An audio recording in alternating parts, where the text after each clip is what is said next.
अरे रोहन, कल तुमको 5 फाइल दी थी क्लाइंट के आईटी से रिकंसिलेशन के लिए, वो रिकंसिलेशन कर दिया तुमने? नहीं विवेक सर, अभी रिकंसिलेशन नहीं हुआ। वो एक्चुअली कल मैंने सारी पार्टी का टैली से डेटा एक्सेल में एक्सपोर्ट कर दिया था और जीएसटी पोर्टल से भी रिक्वेस्ट भेज दी थी एक्सेल के लिए, तो एक्सेल का डेटा सारा अवेलेबल हो चुका है। आज बैठ करके सभी पार्टी का एक्सेल के अंदर रिकंसिलेशन करूंगा और पार्टी को मैं प्रोवाइड कर दूंगा।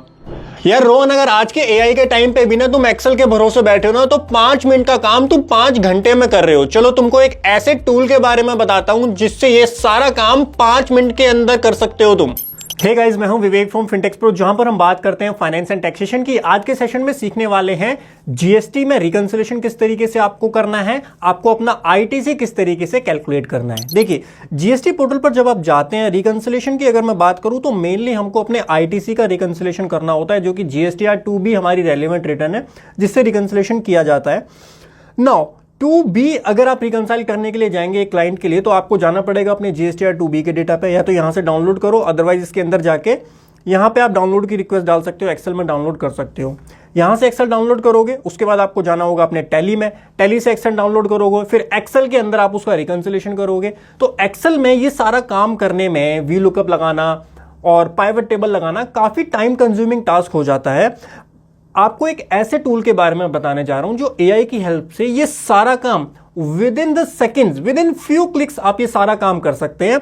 आपको क्या करना है, suvid.io पर जाना है। सबसे पहले suvid.io पर आप सबसे पहले लॉगिन कर लेंगे। लॉगिन करने के बाद आपका डैशबोर्ड आ जाएगा। आप यहां पर आप अपने मल्टीपल क्लाइंट्स का डेटा ऐड कर सकते हैं। क्रिएट कंपनी पे क्लिक कीजिए, बेसिक डिटेल डालिए, name of organisation, GST number डालिए, जीएसटी का यूजर आईडी डालिए, उसके बाद ओटीपी जाएगा क्लाइंट के पास। ओटीपी से क्या होगा, आपका ऑथेंटिकेट होगा ये, और आपका जो सिंकिंग प्रोसेस है वो स्टार्ट हो जाएगा। तो आपका जो जीएसटी डेटा है वो सुविड के पास आ जाएगा। उसके बाद आपको जाना है यहां पर जीएसटी ऑटोमेशन में। जीएसटी ऑटोमेशन में आपको दिख रहा होगा टैली कनेक्टर का टूल। इसको आप डाउनलोड कीजिए, अपने सिस्टम में इंस्टॉल कीजिए, अपना टैली ओपन कीजिए एंड उस टैली को उस कनेक्टर से लिंक कर दीजिए। ठीक है, अब सिंपल सा काम क्या हुआ कि आपका टैली लिंक हो चुका सुविड से, आपका जीएसटी पोर्टल भी लिंक हो चुका है सुविड से। अब आपको सारा काम करना है सुविड के ऊपर और विद इन द सेकेंड्स आप अपना रिकंसिलेशन कर पाएंगे। एक बार आपने दोनों से डेटा सिंक कर लिया, आपको ये सिंक का ऑप्शन भी ऊपर दिख जाएगा। तो नेक्स्ट मंथ में जब दोबारा आपकी 2B जनरेट होगी, जस्ट आपको यहां पर एक क्लिक करना है और आपका डेटा सिंक हो जाएगा। टैली कनेक्टर को ओपन कीजिए, टैली में जो आपने एंट्री की है वो भी यहां पर सिंक हो जाएंगी। टैली की एंट्री भी सिंक हो गई और आपका जीएसटी पोर्टल भी सिंक हो गया। जस्ट 1 क्लिक से आपका ये काम हो जाएगा।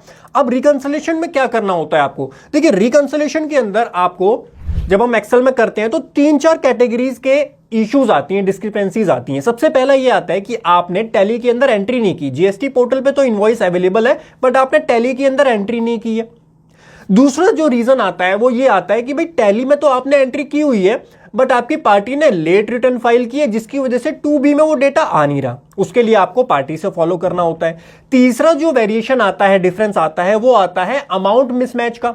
आपका इनवॉइस का अमाउंट जो जीएसटी पोर्टल पे आ रहा है वो अलग है, जो आपके टैली में आपने एंट्री की वो अलग आ रही है। या फिर लास्टली आपका इनवॉइस नंबर, जो सीरियल नंबर होता है, इनवॉइस नंबर होता है, उसमें वेरिएशन आता है। तो ये 4 मेजर कारण होते हैं जिसकी वजह से आपका वेरिएशन आता है और हमको रिकंसिलेशन की जरूरत पड़ती है जीएसटी पोर्टल से अपने टैली के डेटा को आईटीसी रिकंसाइल करते टाइम।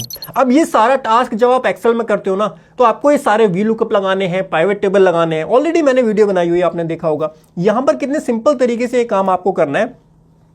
ये हमारे पूरे ईयर का डेटा आ गया। यहां पर आप जाएंगे ट्रांजैक्शंस के अंदर, समरी में आप देखेंगे, आपको समरी दिखा देगा कितना डेटा मैच्ड है, कितना आपका पार्शियल मैच्ड है, कितना टैली के अंदर नहीं है और कितना आपका जीएसटी पोर्टल पर नहीं है। तो वो आपको एक समरी भी यहां से मिल जाएगी ना। समरी के बाद में आप जाएंगे ट्रांजैक्शंस के ऊपर। अब ट्रांजैक्शन में यहां पर आपका मंथली व्यू आ जाएगा कि किस मंथ में कितना कितना आपके 2B में है और कितना आपके परचेज रजिस्टर में है। अब यहां पर आपको एक सिंक का ऑप्शन दिखेगा। आप ये सिंक करेंगे, जैसे मान लीजिए आपने टैली में कोई एंट्री डाली, उसके बाद आपको सिंक करना है। यहाँ पर जस्ट सिंक पे क्लिक कीजिए, टैली कनेक्टर को ओपन रखिएगा, टैली की एंट्री यहाँ पर सिंक हो जाएंगी। और जीएसटी के लिए सिंक करना है तो ऊपर आपको बटन दिख रहा होगा, इस पर क्लिक कीजिए, जीएसटी का डेटा यहाँ से सिंक हो जाएगा। अब ये डेटा हमारा सारा सिंक हो चुका है। सिंक होने के बाद में आप देखेंगे कि आपको यहाँ पर वेरिएशन मिलेगा, मंथ वाइज डेटा आपका यहाँ पर आ गया। उसके बाद जाएंगे आप वाउचर व्यू के अंदर। अब वाउचर व्यू में सबसे इंटरेस्टिंग चीज क्या है, पूरे ईयर का डेटा। मैं आपको ये लास्ट ईयर का डेटा दिखा रहा हूं। पूरे ईयर का डेटा आपको यहां पर मिल गया। लास्ट ईयर का जो भी डेटा वो यहां पर आपका आ गया। अगर आप मोर एक्शन पे जाके इसको एक्सेल में एक्सपोर्ट करना चाहते हैं तो एक्सेल में भी इसको एक्सपोर्ट कर सकते हैं, लेकिन एक्सेल में एक्सपोर्ट करने से पहले यहां पे आप सिंपली आपको क्या करना है, सबसे पहले अवेल के ऑप्शन पे आपको मिल जाएगा आईटीसी आपके लिए अवेलेबल है या नहीं है। उसके बाद जो इंपॉर्टेंट चीज, जो हमारा टॉपिक है, जो सिरदर्दी है सर, रिकंसिलिएशन। अब रिकंसिलिएशन में यहां पर आप फिल्टर पे जाइए। अब ये जो काम हुआ है ना, ये काम हमको एक्सेल में करना होता था, जो यहां पर ऑटोमेटिकली हो गया। और let me remind you again, ये मैं आपको पूरे साल का दिखा रहा हूं। पूरे साल का रिकंसिलिएशन अगर आपको एक्सेल में करना है तो आपको जीएसटी पोर्टल से पूरे साल की कोई भी रिपोर्ट नहीं मिलती है, एक्सेप्ट जब आप जीएसटी 9 कर रहे हैं, टेबल 8A मिलती है। लेकिन वो तो जब आप 9 फाइल करोगे तब आप कंसिडर करोगे। मंथली कर रहे हो या किसी और टाइम पर कर रहे हो कि जीएसटीआर 8A तो अभी जनरेट ही नहीं हुई, अभी तो जीएसटीआर 9 ही नहीं आई है, तो 8A कहां से डाउनलोड कर लोगे। तो भाई अगर आपको पूरे साल का 2B का डेटा चाहिए, बताओ कैसे निकालोगे। हर मंथ का जाकर के एक्सपोर्ट करोगे डेटा टैली से, और सॉरी टैली से नहीं, जीएसटी पोर्टल से, फिर उसको मर्ज करोगे, फिर टैली का डेटा तो चलो आ जाएगा पूरे साल का, फिर दोनों को रिकंसाइल करोगे। अब यहां पर पूरे साल का डेटा आपके पास आ गया, जस्ट यहां से एक्सपोर्ट करो, पूरे साल का 2B 1 क्लिक में एक्सपोर्ट कर सकते हो। ये मैं आपको चैलेंजेस बता रहा हूं जो हम फेस करते हैं डेली के डेली, जो आपका यहां पे सिंपली काम हो जाएगा। उसके बाद अब आपको चाहिए पार्शियल मैच एंट्री, सबसे पहले क्लियर करनी है मुझे। मैंने क्लिक किया पार्शियल मैच एंट्रीज के ऊपर। अब ये सारी एंट्रीज वो हैं जो पार्शियली मैच्ड है। पार्शियली मैच का मतलब क्या है सर, ये पार्शियली मैच को एक्सप्लेन करो थोड़ा सा। देखो जीएसटी पोर्टल पर ये अमाउंट, देखो कुछ ना कुछ वेरिएशन, कुछ ना कुछ डिफरेंस यहां पर आ रहा होगा, जिसकी वजह से आपका ये आ रहा है पार्शियल मैच। यहां पर आप देखेंगे, आगे जाएंगे, आपको डेट मिल जाएगा, येलो में हाईलाइट होगा कि कहां पर डिफरेंस आ रहा है, कहां पर वेरिएशन आ रहा है। अब यहां पर इस पार्टी का अमाउंट में वेरिएशन है तो यहां पर येलो में हाईलाइट हो रखा है। दूसरी पार्टी की बात करें तो इनवॉइस नंबर में वेरिएशन है, तो इनवॉइस नंबर का वेरिएशन चल जाएगा। तो इसको आप यहां से क्या कर सकते हो, यहां पे आप क्लिक करो एंड मैनुअल मैच पे क्लिक कर दो, तो ये एंट्री आपकी मैच हो जाएगी। उसके बाद जैसे ये देखिए इनवॉइस नंबर में डिफरेंस है, हमने जो अपने परचेज रजिस्टर जो टैली में डाला वो ये डाला, और हमारे जीएसटी पोर्टल पर 05 आ रहा है, टैली में हमने अप्रैल 05 डाला है। तो इसको कैसे ठीक करना है सर, इसको ठीक करने के लिए आप मैनुअली मैच यहां से कर दो, बिकॉज इससे कुछ अमाउंट का डिफरेंस तो आएगा नहीं।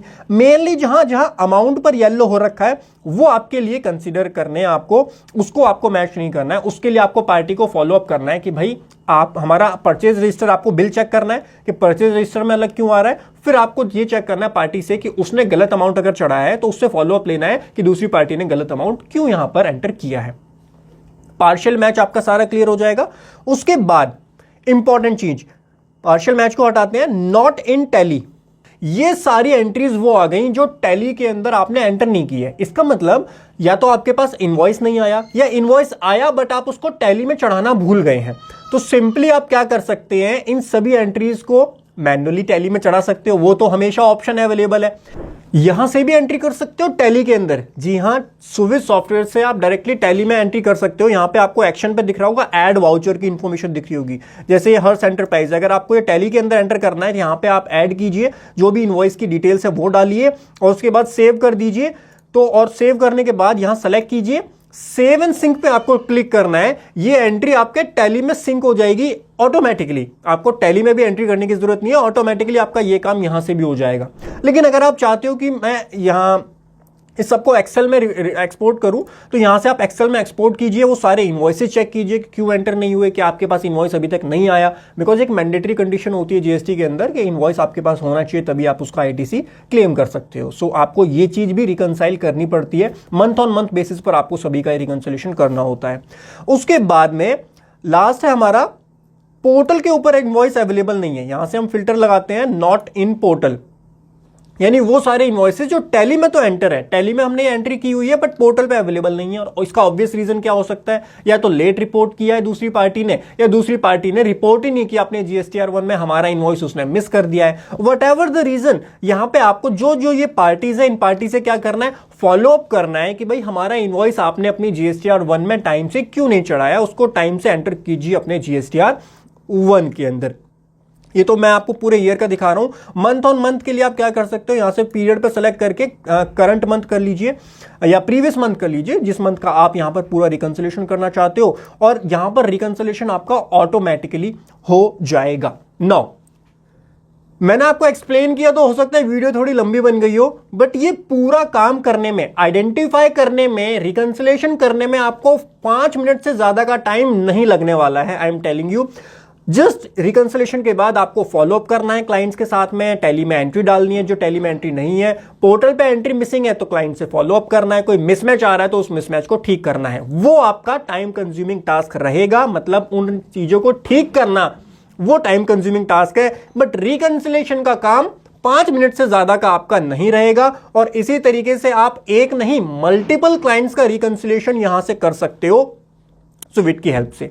ये तो बात हुई आईटीसी रिकंसिलेशन, जो कि हमारी और आपकी सिरदर्दी है। इसको कैसे करना है, अब आईएमएस का ऑप्शन भी यहां पर अवेलेबल है सुविट के अंदर। अब आईएमएस की हेल्प से क्या होगा, आपको अगर आईएमएस में कोई इनवॉइस रिजेक्ट करना है तो जितने भी आईएमएस के इनवॉइसेस अवेलेबल हैं वो इनवॉइसेस आपके यहां पर शो हो जाएंगे। आप B2B में जाएंगे, क्रेडिट नोट में जाएंगे, जैसे B2B के इनवॉइसेस में हम जाते हैं तो ये इनवॉइसेस हमारे पास अवेलेबल हैं। अगर आप इनवॉइस को यहां से रिजेक्ट करना चाहते हैं तो एक्शन पे जाकर के आप रिजेक्ट कर सकते हैं, पेंडिंग या एक्सेप्ट में डाल सकते हैं। एक्सेप्ट अगर नहीं करोगे देखो ऑटोमेटिकली वो 2B में ट्रांसफर हो जाएगा, और एक्सेप्ट करने की तो जरूरत है नहीं आपको, बिकॉज वो तो डीम्ड एक्सेप्टेंस में ही आ जाता है। रिजेक्ट या पेंडिंग में आपको डालना है तो यहां से आप रिजेक्ट या पेंडिंग में डालिए, उसके बाद कैलकुलेट कीजिए अपना आईटीसी और उसके बाद सबमिट टू पोर्टल कर दीजिए। सबमिट टू पोर्टल पर करने से क्या होगा, जब आप सबमिट टू पोर्टल करेंगे तो आपने जो जो इनवॉइसेस रिजेक्ट किए सुविट के ऊपर वो आपके जीएसटी पोर्टल से भी रिजेक्ट हो जाएंगे, बिकॉज आपका डेटा सिंक हो चुका है। तो आप आईटीसी कैलकुलेशन भी अपनी यहां से कर सकते हैं suvid.io से, और आईटीसी रिकंसिलेशन भी यहां से कर सकते हैं। जीएसटीआर 2B का मैंने डिटेल में आपको एक्सप्लेन किया ना। जीएसटीआर 1 का अगर रिकंसिलेशन आपको करना है, जैसे पूरे लास्ट ईयर का मुझे रिकंसिलेशन करना है, मेरी टैली में कितना है और मेरे जीएसटी पोर्टल पे कितना है, तो वो भी आप यहां पे कर सकते हैं। लास्ट ईयर हम सेलेक्ट करेंगे, या मंथ वाइज करना है तो आप मंथ वाइज भी कर सकते हो। उस मंथ के अंदर जाकर के आपको पूरा ओवरव्यू मिल जाएगा, सेल रजिस्टर में कितनी सेल आपने रिकॉर्ड की है एंड जीएसटीआर 1 में कितनी सेल आपकी यहां पर रिपोर्ट हुई है। दोनों को चेक कर सकते हैं आप। जिस मंथ में वाउचर व्यू में जाएंगे तो आपको वाउचर वाइज व्यू मिल जाएगा, एंड यहां से आप जो है नॉट इन टैली पे सेलेक्ट कर लीजिए, नॉट इन पोर्टल पे सेलेक्ट कर लीजिए, एंड उन इनवॉइसेस को आइडेंटिफाई करके चेक कीजिए कि क्यों वो पोर्टल पे नहीं गए हैं, क्यों आपने वो टैली में नहीं चढ़ाए हैं। अकॉर्डिंगली आप इसका रिकंसिलेशन, अपनी जीएसटीआर 1 का रिकंसिलेशन भी यहां से कर सकते हैं। कंपनी समरी की अगर बात करूं तो यहां पे आपको एक कंप्लीट समरी मिल जाएगी कि आपने रिटर्न कौन कौन से पीरियड की फाइल की है। ग्रीन मार्क मतलब टाइम से फाइल्ड है, येलो मार्क मतलब लेट फाइल किया है आपने वहां पर। और जीएसटीआर 1 की एक समरी ओवरव्यू यहां पर आपको मिल जाएगा, जीएसटीआर 3B का ओवरव्यू भी आपको यहां से मिल जाएगा। उसके बाद R1 और 3B में जो टैक्स लायबिलिटी है उसका कंपैरिजन आपको यहां मिल जाएगा। 2B एंड 3B की टैक्स लायबिलिटी का कंपैरिजन आपको यहां से मिल जाएगा। इंटरेस्ट वर्सेस लेट फी ये भी आपको यहां पर देखने के लिए मिल जाएगा, और टैक्स लेजर भी आपके यहां पर आ जाएंगे कि आईजीएसटी सीजीएसटी में कितना, किस लेजर में कितना बैलेंस आपके पास है। लेजर बैलेंस आप डाउनलोड भी यहां से कर सकते हैं।